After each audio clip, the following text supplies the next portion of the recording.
Tutankamón. Solo con oír el nombre ya se nos vienen a la cabeza imágenes de oro, de misterio, de una tumba legendaria, ¿verdad? Y es que, bueno, durante más de 3000 años él descansó en paz. Pero claro, todo cambió cuando lo encontraron. Su descubrimiento fue el pistoletazo de salida para una investigación que, fíjense, un siglo después todavía sigue desvelando secretos. Vamos a sumergirnos en la increíble historia del faraón niño. Hay que ponerse en situación, ¿eh? Estamos el 26 de noviembre de 1922. El arqueólogo Howard Carter consigue hacer un agujerito en una puerta que llevaba sellada, pues milenios. Mete una vela para ver qué hay dentro y se queda mudo. Totalmente sin palabras. Su mecenas, Lord Carnarvon, que estaba ahí al lado, claro, muerto de impaciencia, le pregunta, ¿puedes ver algo? Y la respuesta de Carter, bueno, esa respuesta ya es historia. Sí, cosas maravillosas. Y desde luego que lo eran. Vaya si eran cosas maravillosas. Es que la tumba de Tutankamón, allí en el Valle de los Reyes, resultó ser la única que había sobrevivido intacta durante más de 3 milenios. Es para pararse a pensarlo. Era una auténtica cápsula del tiempo. Un tesoro faraónico de una belleza que es difícil de describir y que simplemente estaba ahí, esperando a que alguien lo encontrara. Y bueno, ¿quién fue el artífice de todo esto? Pues un arqueólogo inglés llamado Howard Carter. A ver, a principios del siglo XX, la opinión general entre los egiptólogos era que el Valle de los Reyes estaba, como se suele decir en el mundillo, agotado, que ya se había encontrado todo lo que había que encontrar. Pero Carter no. Él estaba convencidísimo de que todavía quedaba una tumba importante por salir a la luz y se metió de lleno en una búsqueda que, la verdad, puso a prueba su paciencia hasta el límite. Y fue una apuesta muy arriesgada.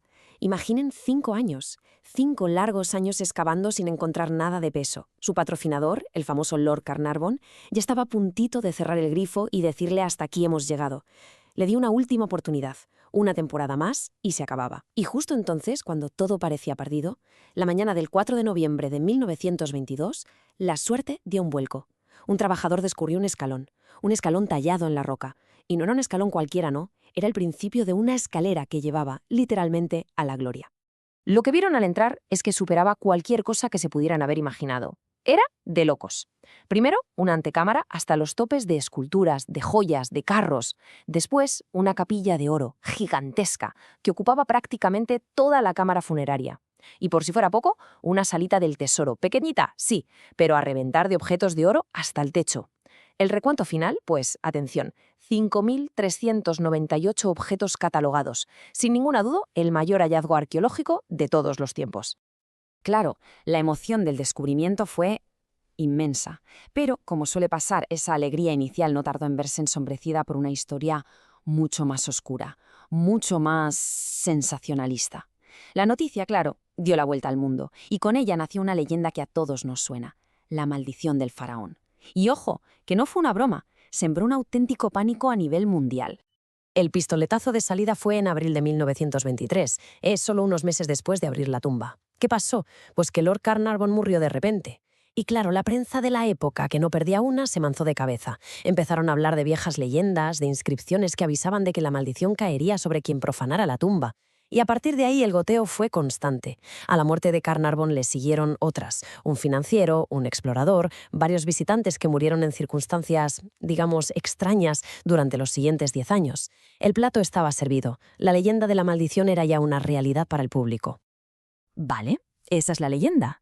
Pero, ¿qué hay de la lógica? ¿Qué dice la ciencia de todo esto?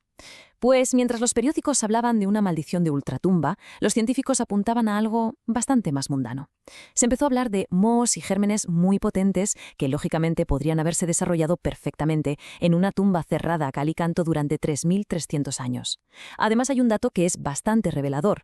La edad media de muerte de estas supuestas víctimas era de 52 años, que curiosamente coincide con la esperanza de vida de la época. Y luego está la prueba del algodón. El dato definitivo que desmonta todo el chiringuito. ¿Qué pasó con Howard Carter? ¿El principal profanador, el primero que metió la cabeza ahí? Pues nada, vivió la mar de tranquilo durante 12 años más. Murió a los 64. O sea que, o la maldición era muy despistada y se olvidó del principal culpable, o todo era un cuento. Una historia fantástica, sí, que vendió periódicos a patadas, pero nada más. Bueno, una vez que dejamos de lado la leyenda de la maldición, que ya vemos que tiene poco de real, nos encontramos con los misterios de verdad. Los que sí que trajeron de cabeza a los expertos.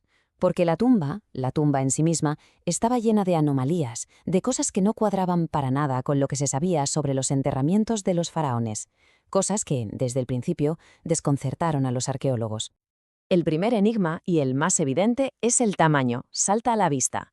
La tumba de Tutankamón tiene unos 100 metros cuadrados. Y claro, uno piensa, bueno, 100 metros no está mal. No. Para que nos hagamos una idea, la tumba de Seti I tiene más de 650. Y la de los hijos de Ramsés II pasa de los 1000. Entonces la pregunta es obligada. ¿Por qué la tumba de un faraón era tan ridículamente pequeña en comparación? Pero bueno, lo del tamaño no era la única cosa rara, ni mucho menos. Al empezar a estudiar el tesoro, que era una maravilla, los expertos se dieron de bruces con una pregunta todavía más inquietante. Una pregunta que lo cambiaba todo. ¿Era de verdad de Tutankamón todo ese tesoro? Y aquí es donde la cosa se pone interesante. Porque al fijarse bien en muchos objetos, por ejemplo en los vasos canopos, que es donde guardaban las vísceras del faraón, ¿qué encontraron? Pues que había un nombre que había sido borrado raspado. Y encima habían grabado el de Tutankamón. La conclusión era inevitable. El joven faraón había heredado, por decirlo suavemente, el ajuar funerario de otra persona. ¿Y de quién? Pues todas las pistas apuntan a una mujer, Meritatón. ¿Quién era Meritatón? Era la hija mayor del famoso Akenatón y de Nefertiti. Y no solo eso, parece que llegó a ser reina faraón, pero su reinado fue tan breve que casi desapareció por completo de la historia. Así que la teoría es que todo ese ajuar funerario se había preparado para ella, pero al morir Tutankamón de forma repentina, pues se reutilizó todo a toda prisa para su entierro. Y claro, esto de la muerte repentina nos lleva directamente al misterio con mayúsculas, al caso sin resolver más antiguo de la historia, con más de 3.300 años. ¿De qué murió Tutankamón? Porque, a ver, tenía 18 o 19 años. A esa edad uno no se muere así como así. ¿Fue un accidente? ¿Una enfermedad? ¿O fue un asesinato? Y para resolver este cold case milenario, la tecnología ha sido fundamental. Fíjense la diferencia. En los años 60 se le hicieron unas radiografías a la momia y se vio un trocito de hueso suelto en el cráneo. Automáticamente, ¡zas!, todo el mundo a pensar en un asesinato, un golpe en la cabeza. Pero avance rápido a 2005, se le hace un TAC, una tomografía muchísimo más detallada. ¿Y qué se ve? Pues que no hubo ninguna fractura en el cráneo antes de morir. Ese trocito de hueso lo más probable es que se rompiera durante el embalsamamiento, que no era precisamente delicado. Así que el TAC descartó la teoría del asesinato, pero a cambio reveló la pista que parece ser la definitiva. ¿Qué encontró? Una fractura muy fea en el fémur izquierdo. Una fractura que se había producido muy poquito antes de su muerte. La conclusión de los médicos forenses es que esta herida, que pudo ser por una caída, quizás un accidente con un carro de combate, se infectó. Y esa infección se lo llevó por delante. Claro, esto nos lleva al proceso de momificación. Para los antiguos egipcios esto no era una simple tarea, era un arte sagrado, un proceso súper meticuloso que duraba 70 días. Se extraían los órganos, se deshidrataba el cuerpo, se envolvía en metros y metros de lino, todo estaba pensado para garantizar la vida eterna.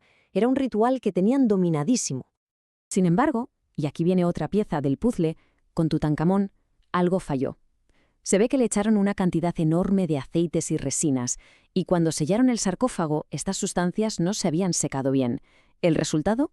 Una reacción química que literalmente coció la momia. La quemó, dejándola pegada al ataúd. Y esto es importante porque sugiere una cosa, que el entierro se hizo con muchas prisas. Y eso, a su vez, apoya la idea de que su muerte fue totalmente inesperada. Y así llegamos a nuestros días, donde la tecnología ya no solo nos sirve para resolver misterios de hace milenios, sino que es absolutamente clave para algo igual de importante, preservar este legado tan frágil. Podríamos decir que la leyenda de Tutankamón ha entrado en una nueva fase, una en la que el gran reto es proteger el pasado con las herramientas que nos da el futuro. Porque hay un problema muy gordo. La tumba original, la de verdad, se está deteriorando a un ritmo alarmante. La humedad, el dióxido de carbono de la respiración de miles de turistas la están destrozando poco a poco. ¿Y cuál ha sido la solución? Pues una que es sencillamente asombrosa. Se ha construido una réplica exacta, perfecta, justo al lado. Se ha escaneado en 3D hasta el último milímetro. Así, la gente puede vivir la experiencia de entrar en la tumba, pero sin poner en peligro la original. Entonces, si tuviéramos que resumir por qué Tutankamón es tan increíblemente importante, podríamos hablar de 3 cosas. La primera, su tumba fue la primera en encontrarse intacta. Esto nos dio una ventana única, sin precedentes, a cómo era la vida y la muerte de un faraón.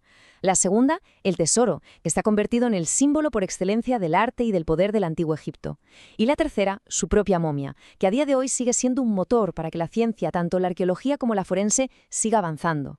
Y la ciencia no para, sigue afinando lo que sabemos. Durante años se especuló muchísimo con la idea de que podría haber cámaras secretas escondidas detrás de las paredes de la tumba. Se llegó a decir que ahí podría estar la mismísima Nefertiti.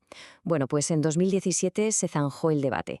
Se pasó un geodádar súper avanzado por toda la tumba y nada. La teoría quedó descartada. No había cámaras secretas.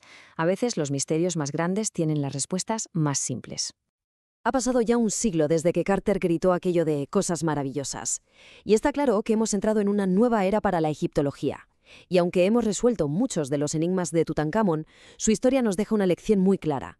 La arqueología es una ciencia que nunca, nunca se detiene.